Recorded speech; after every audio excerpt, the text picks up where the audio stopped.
September 1973. Randolph County, Illinois. The smell was the first thing. Not the rot and loam smell Gene Maddox had lived inside for 41 years, but something mineral and cold, like river bottom turned inside out, like a wet stone basement left open through August. He stood at the edge of his north field at 6 in the morning and looked at 412 acres of pale gray sand. The Kaskaskia River had crested at 32.7 feet in April. The National Weather Service logged it as a 100-year event. By the time the water finally pulled back through the levee breach it had torn open near Sparta, it had deposited a uniform layer of river sand across every acre Gene owned, ranging from 4 feet in depth at the field's highest ground to 6 feet in the low corners where the water had stood longest. The county assessor, a man named Ted Frisch, walked the fence line in late July with a clipboard, spent 40 minutes on the property, and told Gene that for all practical agricultural purposes, the land had to be written off. Gene Maddox was 63 years old. He had planted his first row of corn on this ground in the spring of 1932, at age 22, alongside his father. He had farmed it for 41 consecutive years, through the commodity price crashes of the 1950s, through the 6-week freeze of 1962 that killed half his winter wheat, through 2 drought summers that had cracked the clay pan at 18 inches. He knew where the drainage ran slow in wet March. He knew which corner of the east field dried 2 weeks ahead of the rest. He knew the precise sound his father's hand-operated soil probe made when the tip hit clay at 28 inches, a dull, flat knock, like a knuckle on a closed door. He pulled his work gloves on one finger at a time, the way he always did, and walked out onto the sand. It held his weight without giving. In a few places, the deposit was shallow enough that the top inch of corn he'd planted in May was still visible above the surface, brown and matted, locked under the sand, as though the river had simply decided to file it away. He knelt once and pressed his palm flat against the surface. It was warm from the early sun, and it felt like nothing he had ever worked. It felt like the river had erased 41 years in 4 months. But it was not what Gene was looking at that morning. He had been probing the north field with a steel rod for 3 weeks.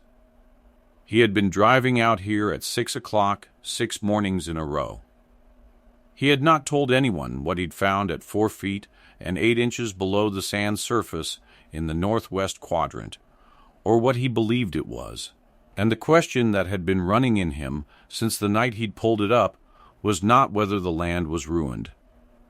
Every expert in 3 counties had already settled that question. The question was whether the seeds inside that tin box were still alive.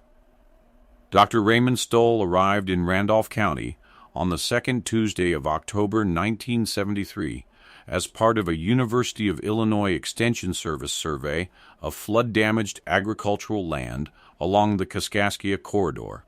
He was 44 years old, held a doctorate in soil science from Purdue University, and had spent the previous 12 years advising Illinois grain farmers on recovery strategies following weather-related land damage. He drove a government-issue 1971 Ford F-250 and carried a leather briefcase that contained, among other materials, a set of printed recommendations assembled with colleagues at the Champaign campus, which he believed to be thorough and which had been field validated on 3 previous flood-impacted properties that year. He met Gene Maddox at the edge of the north field on a Tuesday morning, shook his hand, and within 4 minutes had told him that reclamation of sand deposited agricultural land to productive grain farming typically required a minimum of 7 to 10 years at a per-acre rehabilitation cost Gene could not sustain without federal subsidy, and that the Extension Service's formal recommendation was a structured abandonment program with transition to timber planting or wetland restoration, both of which qualified for cost-share assistance. Gene said nothing. Stull had a second meeting that afternoon at the Sparta Grange Hall with 7 other landowners whose properties had sustained similar flood damage. He brought soil maps and a printed handout. He stood at the front of the room and explained with genuine patience and what appeared to be genuine concern that the Kaskaskia flood had done to these farms what the Dust Bowl had done to the High Plains, a structural geological alteration that no single farming generation could reasonably expect to reverse. Lloyd Pruitt farmed 300 acres south of Chester and had been considered something of a voice for common sense in Randolph County for 20 years. When the handout reached Gene's row, Pruitt held it up and said, loud enough for the room to hear, "Gene Maddox out here thinking he's going to plant that sand pile." Several men in the room smiled. A few looked at their shoes. Stull said, not unkindly, with the particular certainty of a man who has stated something obvious and sees no need to harden it, "Mr. Maddox, I've reviewed your acreage report. The topsoil profile is gone to a depth that makes conventional rehabilitation economically unrealistic. You are, for all productive purposes, farming a river delta. I understand the attachment, but there is no agronomic basis for continuing to work that ground." Gene folded the handout once, creased it with his thumbnail, and put it in his shirt pocket. He said, "Thank you." Then he drove home. 2 days after the Grange meeting, Gene drove to the Randolph County Library in Chester and asked the librarian, Mrs. Evelyn Cord, for access to the agricultural survey records from the 1860s and 1870s. She had to retrieve them from a locked storage room in the basement.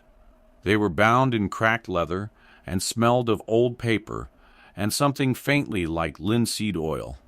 Mrs. Cord set them on the reading table and left him alone. Gene sat there for 4 hours.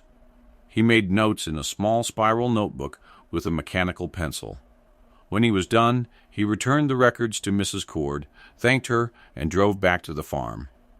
That evening he spread his notes on the kitchen table alongside a second document, a worn composition book that had belonged to his father, Walter Maddox, dated 1934 on the inside cover in Walter's careful hand.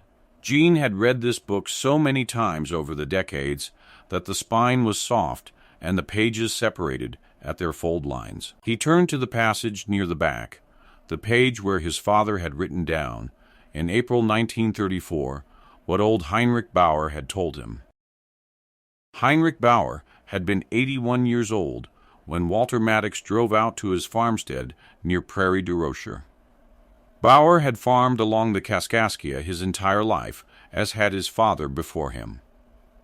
He told Walter that in the spring of 1871, the river had flooded in almost exactly the same manner, a levee breach that deposited 3 to 4 feet of sand across the lowland acreage of a dozen farms. He said his father had replanted inside 2 years. And the corn that grew in that sand was not the corn anyone had been planting since the 1840s. It was an older variety, a White Flint type that Bauer's father had, called Kaskaskia White, a strain he had grown from seed stock that traced back to before the county's first permanent settlements. Bauer said his father always told him the same thing about it. It was made for sand, the way a catfish was made for river bottom. Walter Maddox had written all of this down. And then, in the spring of 1935, in the middle of the Depression, when any reasonable man was planning for the worst, he had done something else. Gene walked out to the north field that same night, carrying a flashlight and his steel probe rod. He had been marking a specific location in the northwest quadrant for 3 weeks, calculating from a corner post reference his father had recorded in the same composition book, adjusting for a fence line that had been moved in 1948. He pushed the rod into the sand at the marked point. 4 feet of resistance, then another 6 inches, then a flat, hard stop. He started digging with a long-handled spade. At 4 feet and 8 inches below the sand's surface, he pulled up a number 10 tobacco tin, sealed around its lid with dried paraffin wax. His father had buried it in the spring of 1935. Inside, wrapped in waxed cotton cloth, were 3 paper envelopes. Each was labeled in Walter's hand. The middle envelope read, Kaskaskia White Flint, H. Bowerstock, 1871 harvest line. Gene held the tin under the flashlight for a long time. Then he put it in his coat pocket and walked back to the farmhouse. What no one had told Dr. Raymond Stull, what no one in Randolph County in 1973 had reason to consider, was that the flood had not ended the story of this land.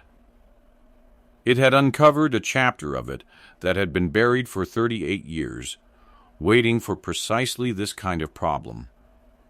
The first thing Gene had to establish was whether the seeds were viable.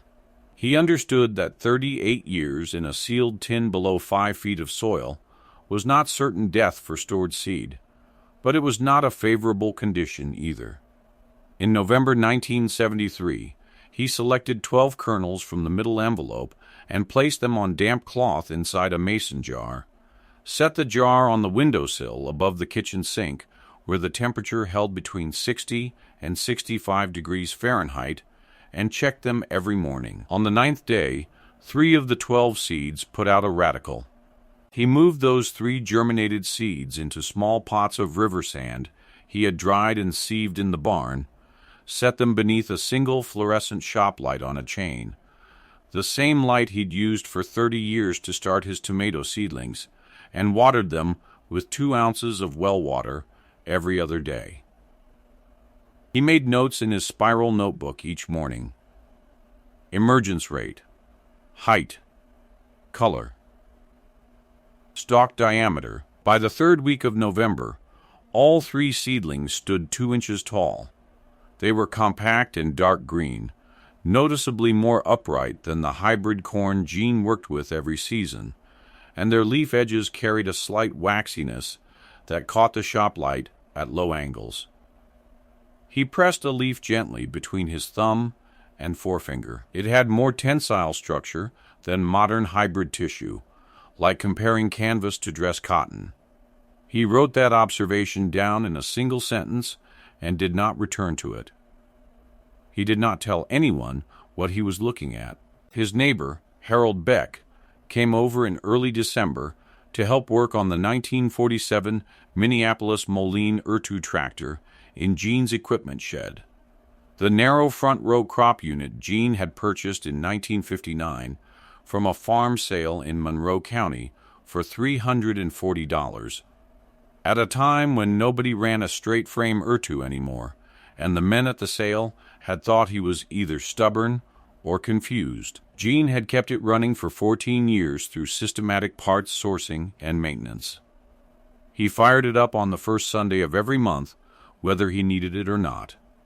Its high crop clearance and narrow front axle geometry were built for precision cultivation in tight rows, and Gene had fitted it with a subsoiler attachment of his own construction, a 3-tine unit built from salvaged disc plow frames designed to fracture compacted subsoil at 16 to 18 inches without inverting it.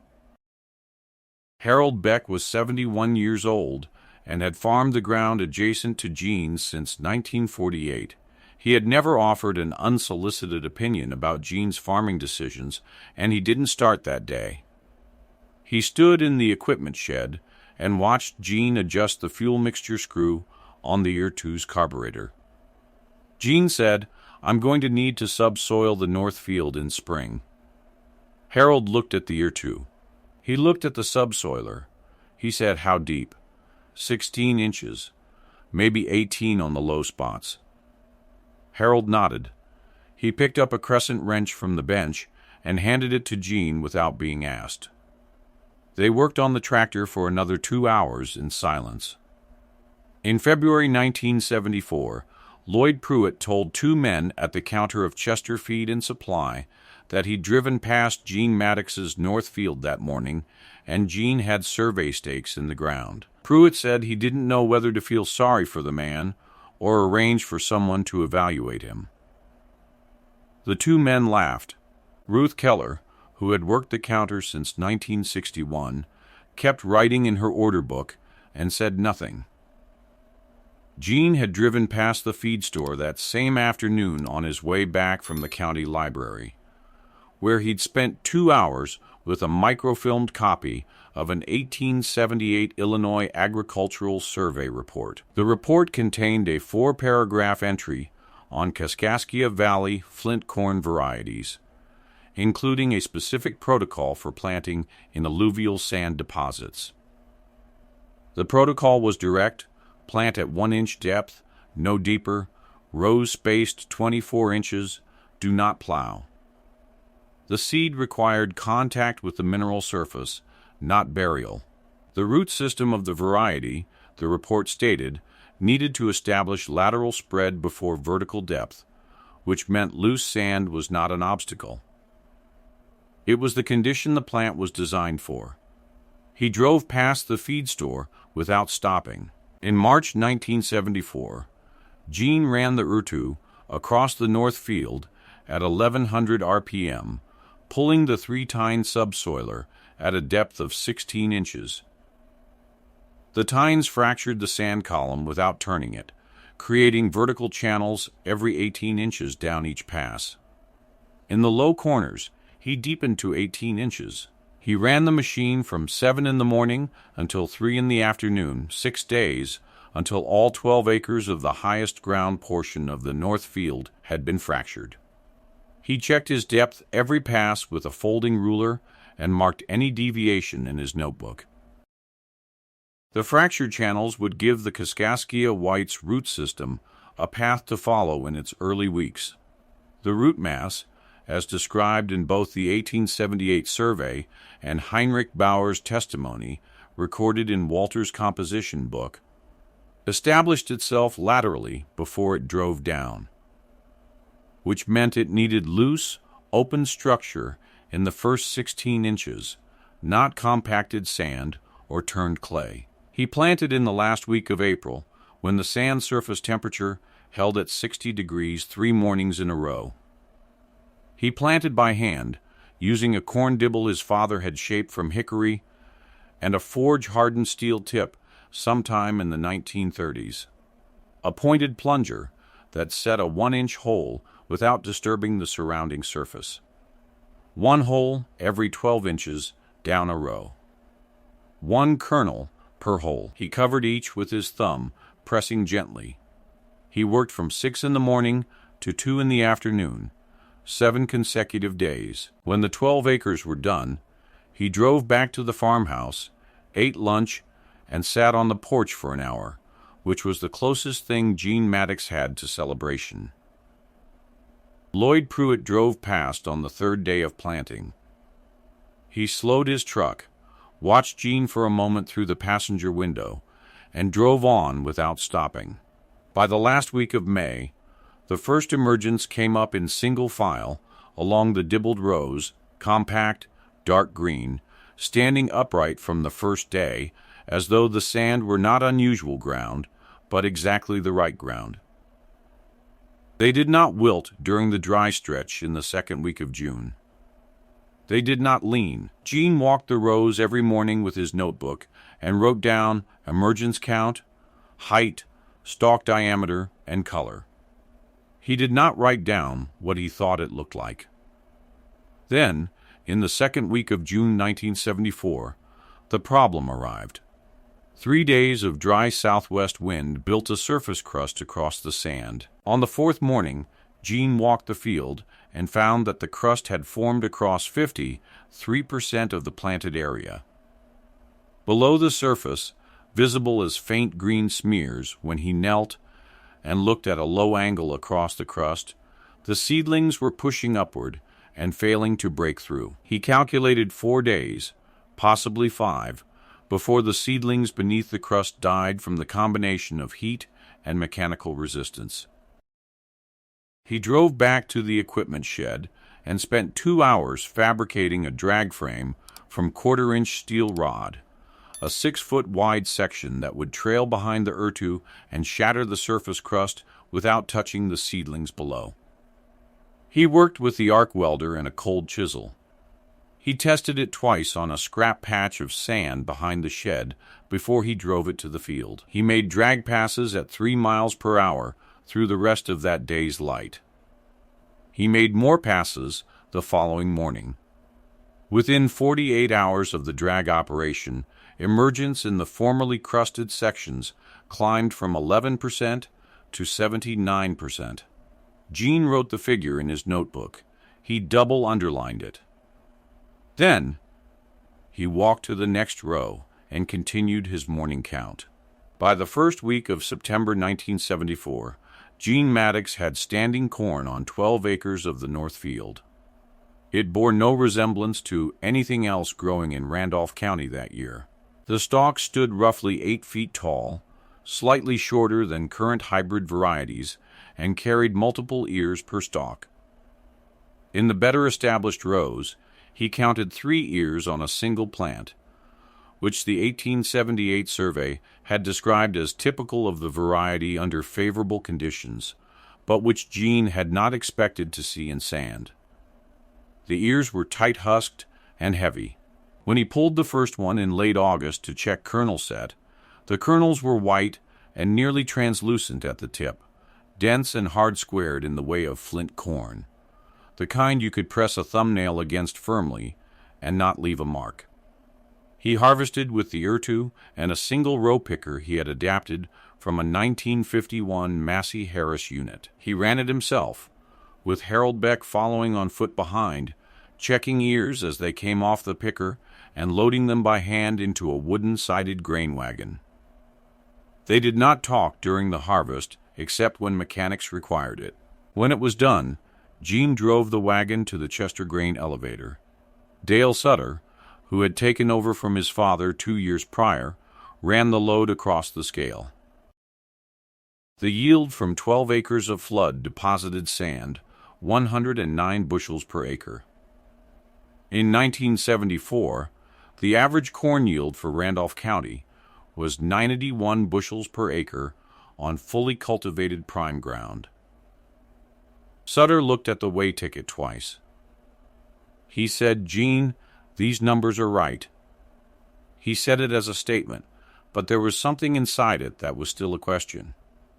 Gene said, "I know." He folded his copy of the ticket and put it in his shirt pocket, drove to Harold Beck's house, got out, and walked up to the porch where Harold was sitting. He handed him the elevator ticket without saying anything. Harold looked at it for a long time. He handed it back. He said, "Your father would have planted that field." Gene put the ticket back in his shirt pocket. He stood there for a moment. Then he drove home.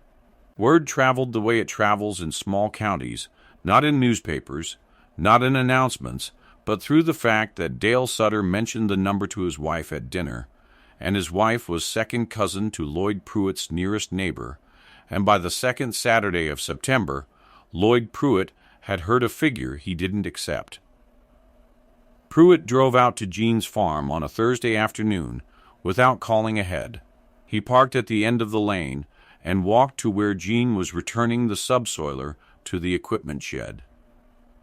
Pruitt stopped at the edge of the harvested stubble and looked at it for a while. The rows were still visible in the sand, the stubble standing at the uniform spacing Gene had dibbled in April, clean and precise, even in its aftermath. Pruitt said, "I heard 109. Gene kept moving the tractor toward the shed. Pruitt walked alongside. He said, "On this ground." Gene cut the ertu at the shed door and climbed down. He said, "Yes." Pruitt stood there. He looked at the stubble again, then at the subsoiler tines, then at the tractor. He said, "What did you plant?" Gene went into the shed and came back with the middle envelope from the tobacco tin. He handed it to Pruitt. Pruitt read the label. He looked up, and his face showed something that wasn't certainty. He said, "That was in the ground. 38 years." Gene took the envelope back. He said, "My father buried it." There was a long pause. Pruitt said, "I was wrong about this field." He said it flatly, the way a man states a measurement he has just taken and finds accurate. Gene picked up a shop rag from the workbench and wiped his hands. He didn't say anything. Dr. Raymond Stoll came back to Randolph County in October 1974, 1 year after his original visit, as part of a second-round extension assessment of flood-damaged properties along the Kaskaskia corridor. The original purpose of his visit to Gene's farm had been to document continued non-productivity. He had a form for that. When he arrived, Gene was cleaning the picker attachment in the equipment shed. Stoll walked to the edge of the north field and stood there for a long time, looking at the harvested stubble in its precise rows across 12 acres of pale sand. Then he walked into the shed. He said, "I have the elevator numbers." Gene kept working on the picker.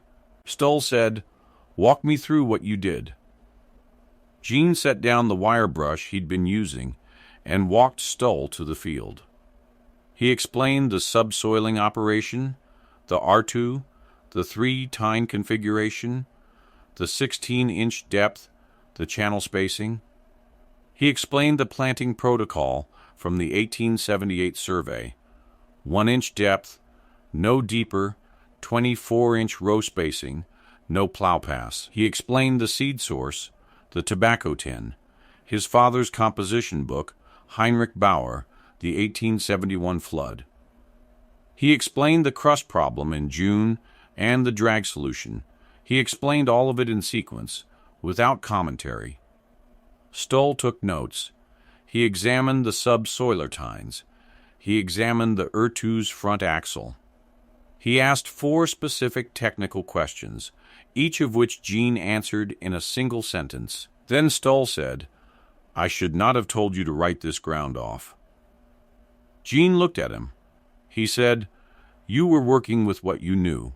Stoll drove back to Champaign and within 3 weeks submitted a preliminary research report to the University of Illinois Agricultural Experiment Station titled "Alluvial Sand Reclamation in the Kaskaskia Corridor Using Pre-Hybrid Flint Varieties, a Preliminary Field Case, 1974. The report cited Gene Maddox's methodology in full and recommended further study. It did not mention structured abandonment. In the following spring, Stoll modified his standard extension service recommendations for flood-impacted lowland properties to include a mandatory assessment phase before abandonment was advised. He added 2 questions to his field assessment form that had never appeared on it before. One asking about soil structure at depth below the flood deposit, and one asking whether the landowner possessed knowledge of historical cropping patterns on the property. In his internal notes, he attributed both revisions to the Maddox case.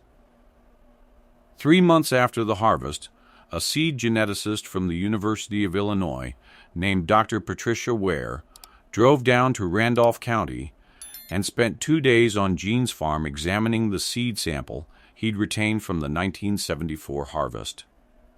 She took samples back to Champaign.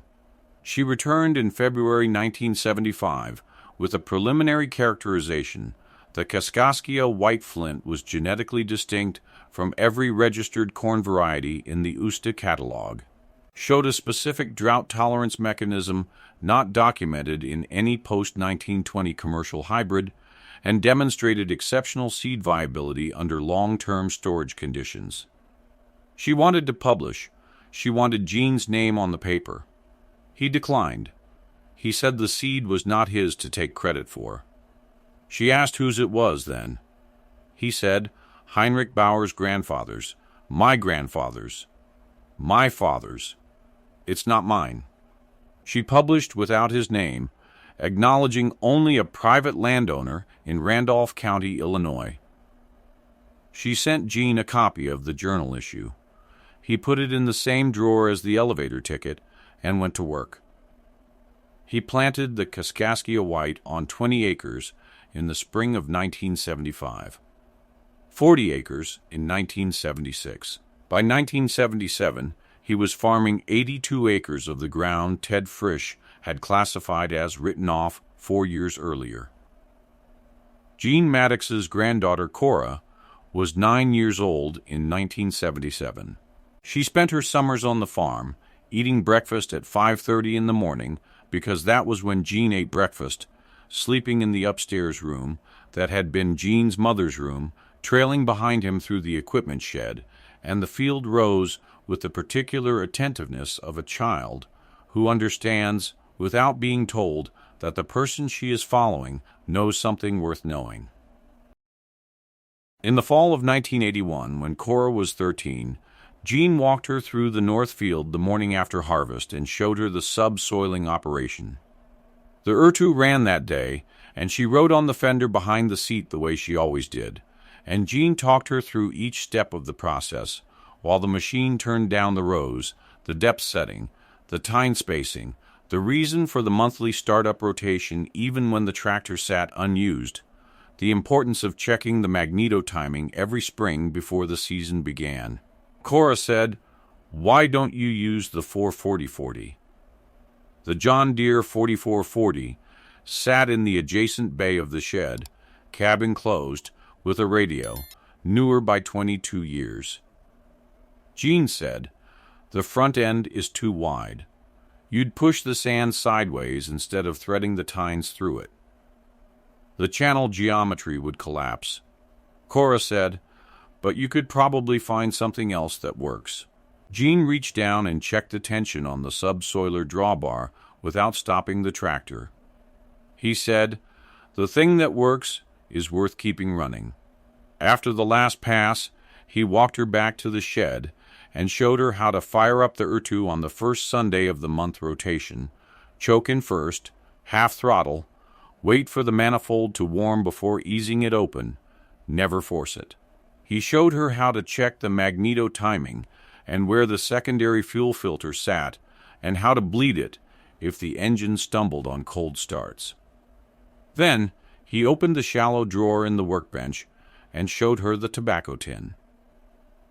The paraffin seal from 1935 was still visible on 3 sides of the lid, cracked open along the edge where Gene had cut it in October 1973. Inside the tin, next to the 3 original envelopes from his father, were 4 new envelopes from the 1974 harvest, sealed, labeled in Gene's hand, dated.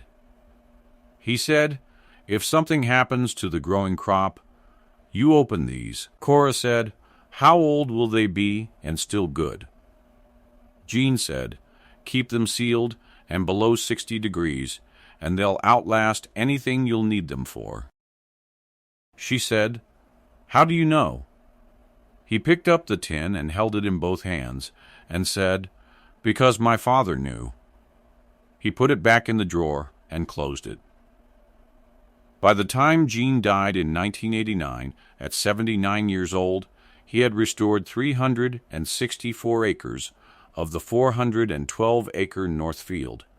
The remaining 48 acres in the far northeast corner, where the sand deposit had gone down to 8 feet and the subsoiling hadn't yet reached mineral structure deep enough to hold roots through a dry August, were still in the process of reclamation. He left notes on those acres in a separate section of the spiral notebook. Cora Maddox took over the farm in 1993 at 25. She finished the northeast corner in 1997. She fires the Urtu up on the first Sunday of every month. The North Field in Randolph County, Illinois, runs in Kaskaskia White Flint today, on the same subsoiled rows, planted in late April when the sand surface reaches 60 degrees, 1 kernel to a dibbled hole, rows 24 inches apart. The tobacco tin sits in the same drawer of the same workbench, 9 envelopes of seed now, instead of 7. The R2 turns over on the first Sunday of each month, coughing once and then steadying, its fuel mixture screw set to the position Gene found in the winter of 1973, and never had reason to change. In 1986, the county assessor revised the land classification for the North Field from non-productive to restored agricultural land, grade B. He paused on the porch after the paperwork was done and said to Gene, "I don't know how you did this." Gene said, "My father buried a tin." The assessor wrote that down in his notes. It read, "For county record, reclamation attributed by owner to recovered heirloom seed stock and preserved knowledge of historical cropping practice." That was as close to a monument as Gene Maddox was ever going to get, and he went inside for lunch without thinking twice about it. The river that buried this land carried the seed that saved it. The flood that erased 41 years of cultivated soil also uncovered 38 years of stored preparation. Walter Maddox had buried that tin, not because he believed disaster was coming, but because he understood that land holds its history in layers, and that what gets buried does not disappear. It waits. Sand is not the absence of soil. It is soil under temporary conditions. The difference between ruin and reclamation is whether anyone remembers what was planted here before, and whether the knowledge of it was kept somewhere that water could not reach.